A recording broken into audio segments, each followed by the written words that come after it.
उपस्थित हुए हैं। आज पहला दिन है वैसे, इसलिए कुछ औपचारिक नियम है, आप लोगों को जानना आवश्यक है।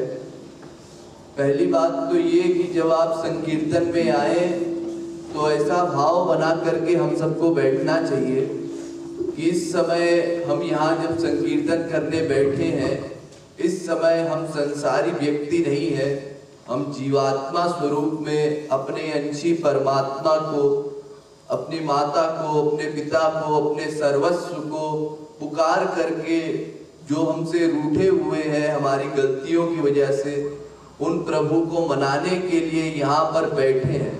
और वो प्रभु हमारे भीतर की व्याकुलता को देख करके, हमारे भीतर उनको पाने की भूख देख करके ही पिघलेंगे, ऐसा विश्वास रख करके फिर कीर्तन में बैठना चाहिए।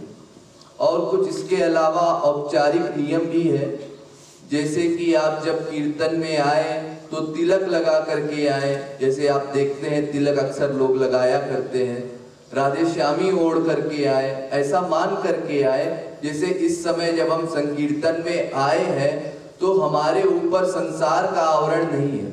ये राधे श्यामी जो हम ओढ़ा करते हैं ये भगवान नाम है।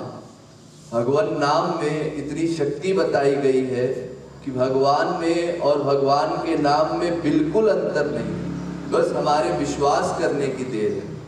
अगर हमारा ये दृढ़ विश्वास हो जाए कि भगवान अपने नाम में बैठा है, तो जो हम भगवान नाम लेते हैं, वो नाम लेते समय भगवान को देखने का, भगवान से मिलने का जो फल है वही फल हमको मिल जाया करेगा।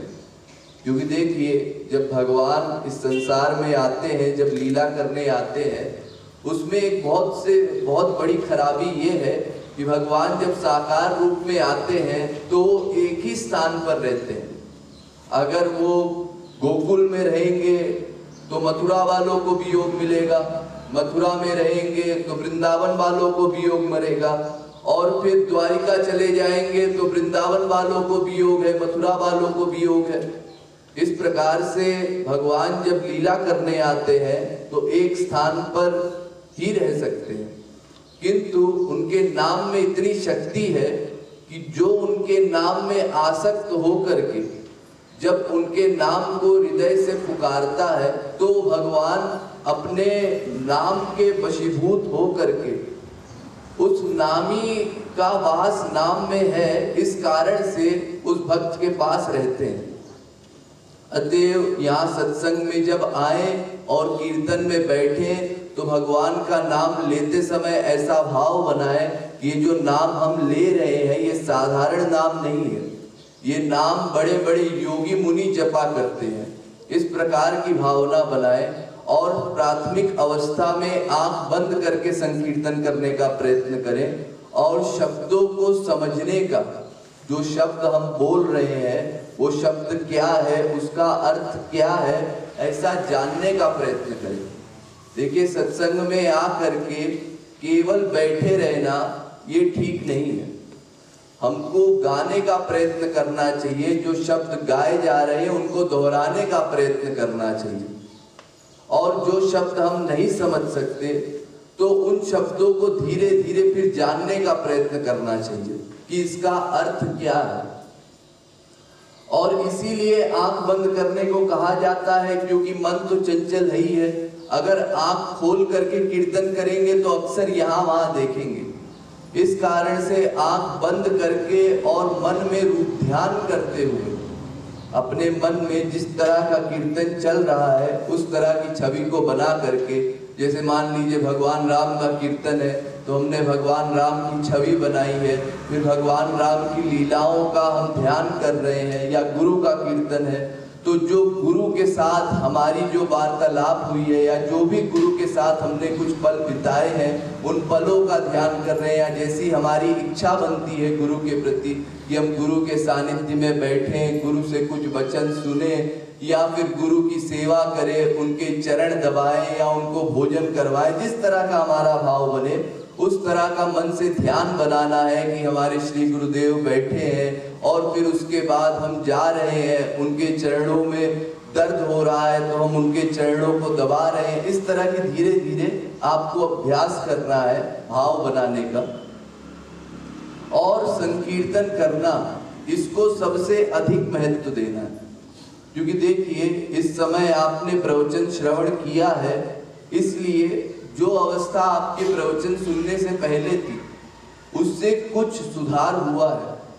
कोई भी भगवान नाम जब बार बार जपता है या भगवान के गुणों को लगातार सुनता है तो उसके ऊपर प्रभाव पड़ता है, लेकिन वो प्रभाव लिमिटेड होता है, हमेशा नहीं रहता। यूं समझिए जैसे अगर आप लोहे को कुछ देर के लिए जलती हुई आग में डाल दें तो लोहे में भी आग का धर्म आ जाता है। जैसे आग गर्म होती है, उसको छूने से कोई जल जाता है, उसी प्रकार से आग में रखे हुए लोहे को अगर कोई उठाने जाएगा तो वो जल जाएगा, क्योंकि उस लोहे ने आग का संग किया है। इस कारण से इस समय उसके भीतर भी तेज आ गया है, ताप आ गया है। ऐसे ही जब कोई जीव भगवान नाम का संग करता है या महापुरुषों का संग करता है तो उस संग से उसके भीतर भी संसार का अटैचमेंट कम होता है और भगवान में प्यार बढ़ता है, लेकिन लिमिटेड समय के लिए। जैसे ही वो व्यक्ति महापुरुष के संग से अलग हुआ या संकीर्तन करना उसने समाप्त किया, तो फिर जैसे उस लोहे को अगर आग से निकाल दिया जाए तो थोड़ी देर में फिर उसका टेम्परेचर डाउन हो जाता है, फिर उसके बाद आप उसको उठाएं, फिर वो नॉर्मल, फिर उसमें कोई तेज नहीं, कोई ताप नहीं।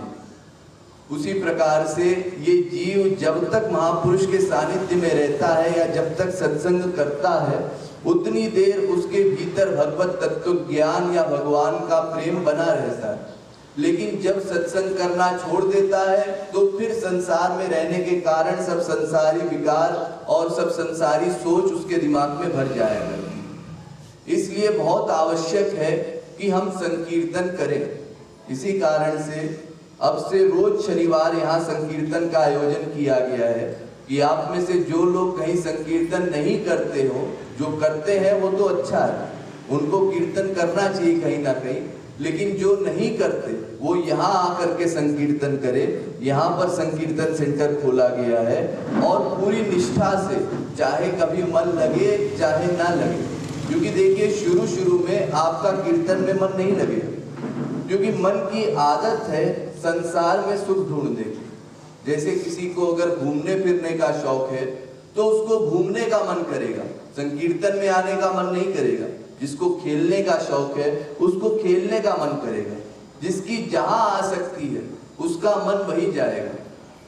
और फिर जगत गुरु शंकराचार्य ने जैसे कहा ही है कि बालस्तावत क्रीड़ा सकता, तरुणस्तावत तरुणी सकता, वृद्धस्तावत चिंता सकता, परे न ब्रह्मणि कोपि न सकता।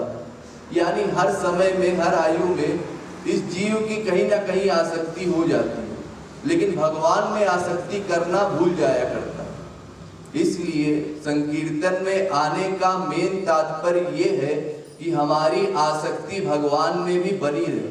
हफ्ते भर में जितना हमने संसार में अटैचमेंट बढ़ाया है, उस अटैचमेंट को समाप्त करने के लिए और भगवान में फिर अपने मन को स्थापित करने के लिए यहाँ सत्संग में आना बहुत अनिवार्य है। इसलिए जब आप प्रति सप्ताह हर हफ्ते में ये जो शनिवार का दिन कीर्तन रखा गया है उसमें जब अटेंड करेंगे तो धीरे धीरे आते आते फिर आपके ऊपर वो संसार हावी नहीं होने पाएगा।